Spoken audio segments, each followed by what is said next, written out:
শরীয়তপুরের বাজারগুলোতে বেড়েছে শাকসবজির দাম। এ ব্যাপারে আরো জানাতে সরাসরি যুক্ত হচ্ছেন সহকর্মী সাইফুল ইসলাম আকাশ। আকাশ, আপনি তো বাজারে রয়েছেন, তো দাম নিয়ে কি বলছেন আসলে ক্রেতা বিক্রেতারা, জানাবেন। ইশরাত, সকাল থেকে শরীয়তপুরের বেশ কয়েকটি বাজার পরিদর্শন করেছি। সেক্ষেত্রে আমরা দেখতে পেয়েছি শীতকালীন সবজি সরবরাহ কম থাকার কারণে কিন্তু 10 থেকে 15 টাকা গত সপ্তাহের তুলনায় এই সপ্তাহে সবজির দাম বৃদ্ধি পেয়েছে।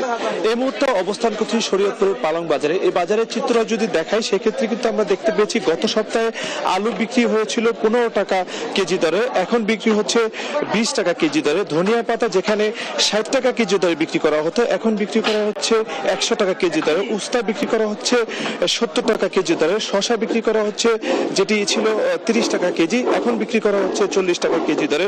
ফুলকপির দাম কিন্তু 5 টাকা কেজি দরে বৃদ্ধি পেয়েছে, যা দাম দাঁড়িয়েছে 25 টাকা কেজি দরে। আদার দাম দাঁড়িয়েছে, গত সপ্তাহে ছিল 90 টাকা, এখন দাঁড়িয়েছে 100 টাকা কেজি দরে। এবং দাম পরিবর্তন কিন্তু এখনো হয়নি গত সপ্তাহের তুলনায়। টমেটোর দাম, যেটি বিক্রি করা হচ্ছে 15 টাকা কেজি দরে, বাঁধাকপি 20 টাকা। বলা চলে যে শরীয়তপুরে কিন্তু আমরা দেখতে পেয়েছি শীতকালীন সবজির দাম 100 টাকার নিচেই কিন্তু ক্রেতারা কিনতে পারছে। সেক্ষেত্রে কিন্তু ক্রেতাদের সাথে আমরা কথা বলেছি, তারা যেটি জানিয়েছে যে বাজারের যেই শীতকালীন সবজির সরবরাহ কম থাকলেও যেই বাজারের সিন্ডিকেট, সেই সিন্ডিকেটের কারণে কিন্তু 10 থেকে 15 টাকা বেশি দামে তাদের কিনতে হচ্ছে। সেক্ষেত্রে কিন্তু তারা ভোক্তা অধিকার এবং সরকারি কর্মকর্তারা যাতে এই বাজার মনিটরিংটা ঠিকভাবে রাখে, এই বিষয়টি কিন্তু বিশেষভাবে তারা আমাদেরকে জানিয়েছে। এবং আমরা এখানকার যারা স্থানীয় বিক্রেতারা রয়েছে তাদের সাথে কথা বলেছি, তারা আমাদেরকে যেটি জানিয়েছেন, শীতকালীন সবজির সরবরাহ দিনে দিনে কমতে থাকার কারণে কিন্তু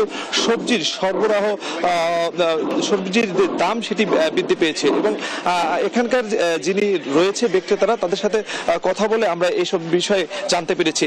এবং আমরা ভোক্তা অধিকারের যিনি দায়িত্ব রয়েছেন শরীয়তপুর জেলা, তার সাথে কথা বলেছি। তিনি আমাদেরকে যেটি জানিয়েছে যে তাদের বাজার মনিটরিংয়ে কিন্তু প্রতিনিয়তই তাদের টিম কাজ করে যাচ্ছে।